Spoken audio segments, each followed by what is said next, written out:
Hi, my name is Dan.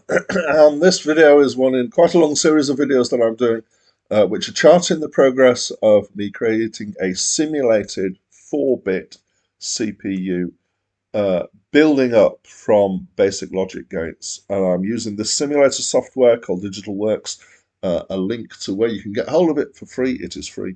Um, it's not a dodgy site where you're getting free software that you should pay for.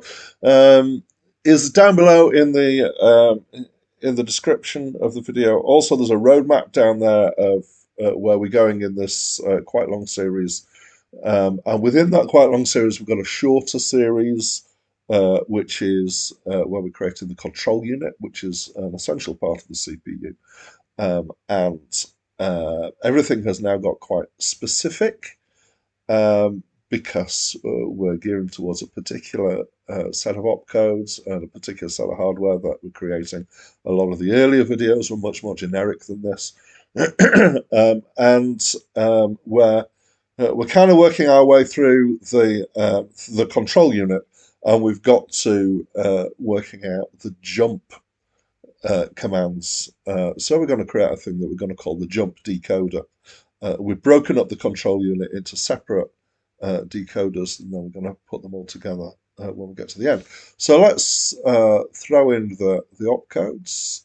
I should have said that this is all now very specific. A lot of the earlier stuff was quite generic and therefore in some ways more useful than this later branch of stuff.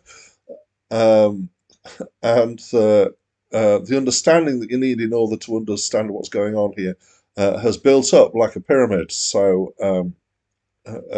if there are bits in this that you don't understand, then I hope I'm not relying on any information that hasn't been given in any of my previous videos in the whole kind of stretch of the computing fundamentals videos. I guess the only things that I haven't done that back up this are really some theory about binary numbers.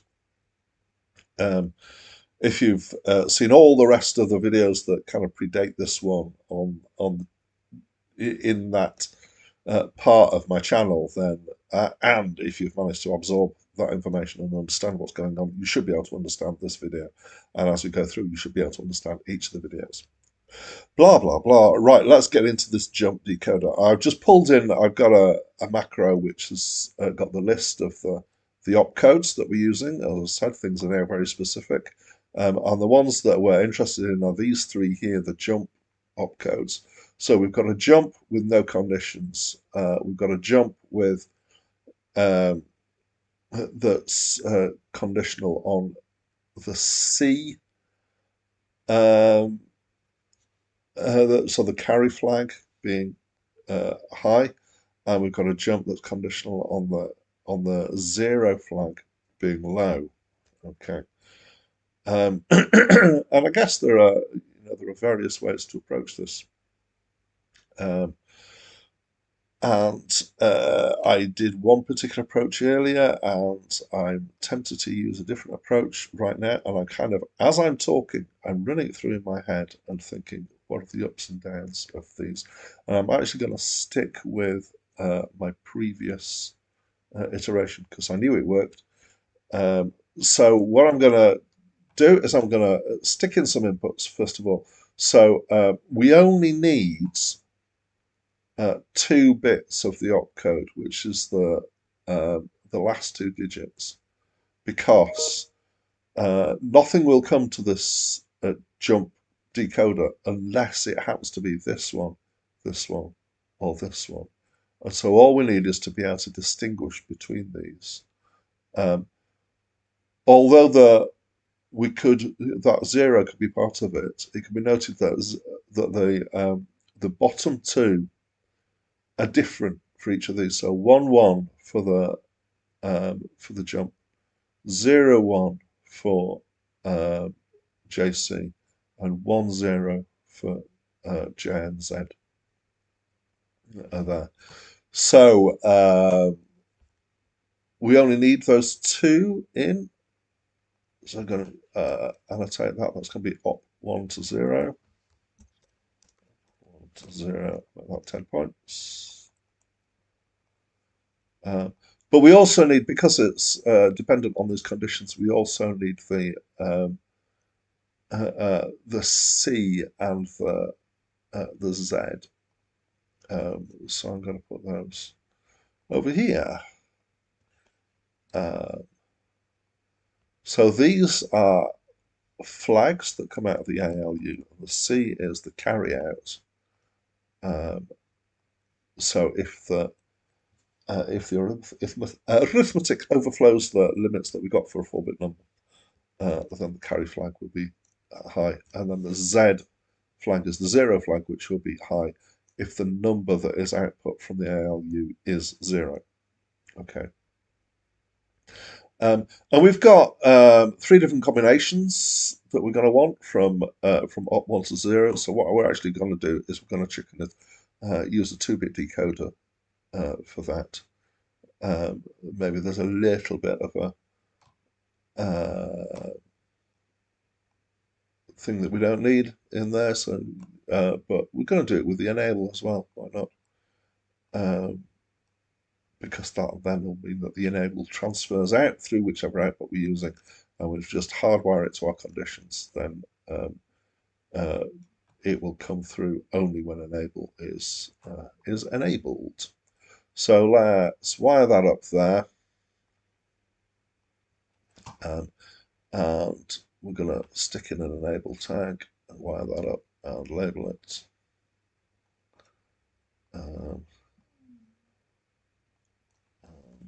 Enable. There we go. And we're going to need some output. And actually, what's going to happen is that for 2 of these, we're going to need to do one of the checks. So for a check, we need one of these outputs and an AND gate for the particular check. So I'm going to need two AND gates. I'll chuck those in. And I'm going to need to think about which ones I want. And the other thing is that the check for C is that C is high, but the check for Z, it's a not Z. This is JNZ, not JNZ. So we need to invert our Z that brought in. I was going to say these C and Z will be connected to the output from the ALU. And one thing that's quite important is that inside the ALU, we've used a register for C and Z. So they're not transient, they'll be stored, and they're the result of the last calculation. Because if we did it as a transient thing, they'd only be flagging whilst we're actually sending the enable to the ALU, or the execute to the ALU. But the fact that we stuck them in a register, even though that register is not connected to a bus, means that we can do the calculation, and then until we do another calculation, those results stay in the in that register, and we're going to hardwire these pins into the jump decoder. Okay, so which one of these is which? One of them is the unconditional, and 2 of them are the conditional. Let's have a quick look. So the unconditional is 1, 1. So 1, 1 is the output, is output 3. So we're going to want that in there. We're going to put the results of all 3 of these things together through an OR gate, which is the obvious thing to do. So JC is 01. So 01 is output 1. And so we'll link from output 1 to C. And JNZ is 10, which is output 2. So we'll link from output 2 to the gate that links to not Z. And there's an enable as well, so whatever the opcode is, nothing will happen until the enable happens. When the enable happens, we'll get it through here if we've got the right number in the opcode and the right condition. And I'm going to stick in the OR gate for the output. now, and I'll turn it around, and I shouldn't have done that because it's going to flick itself back again. It does that. I want 3 inputs because I've got 3 possible jumps.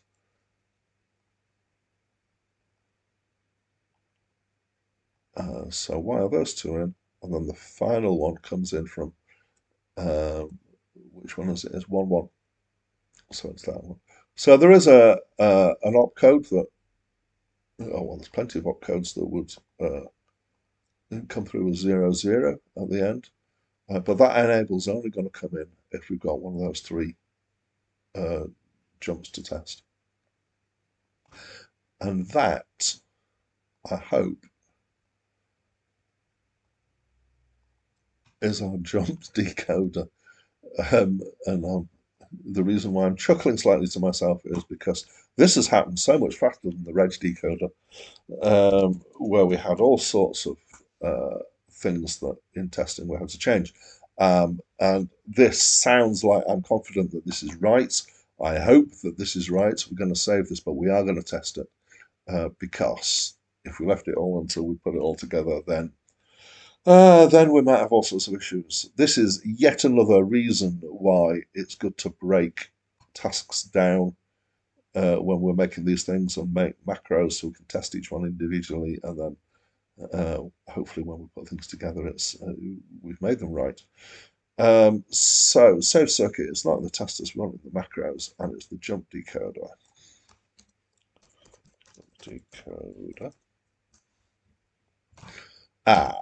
Now what I haven't done, of course, is the template. So we've still got the reg decoder written on there. I'm going to call this jump instead. We're going to reduce it considerably. You'll have noticed that I've only got one enable. And with the reg decoder, we went through this whole process of the fact that we've got execution 1 and execution 2 coming in. And in fact, that's because the reg instructions are the only ones that actually have 2 phases. And so the ALU ones only need 1 phase, the jumps only need 1 phase, and halt will only need 1 phase. So in fact, for this, we only need X1, which is what we're going to link up to the enable. We don't need the whole of the opcode. In fact, we need even less of the opcode. And we're going to change that annotation to op1 to 0. And we don't need all these outputs. We only need 1 output. So I'm gonna yes, but we do need 2 more inputs. We need C and Z. I will do a bit of shuffling up of stuff. C, Z. Sometimes when things are linked like this, I do it just as one annotation. Right. That annotation is huge, but let's turn that into our out. And let's see how shrunken we can get this.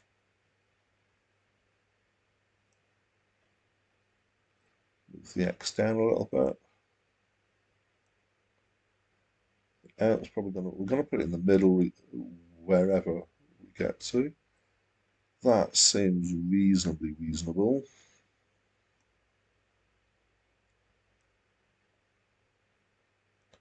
I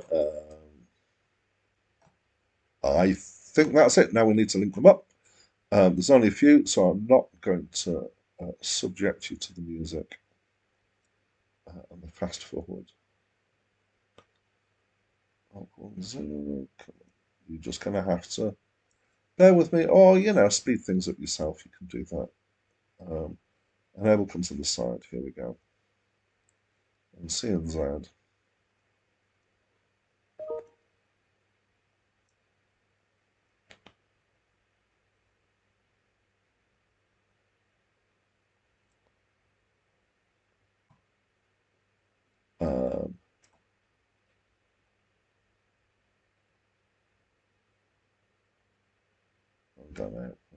So one thing you'll notice that I haven't actually turned this into a thing where it actually does the transfer of the the data for the jump. What we're going to do is we're going to do that actually inside the control unit. Um, yeah, just because it kind of branches stuff out, and then you're going to need connect more wires. It is quite simple, so I'm quite happy to leave it in the kind of root of the control unit, as it were. So let's save again and create a new circuit. And where is it? Let's pull it in.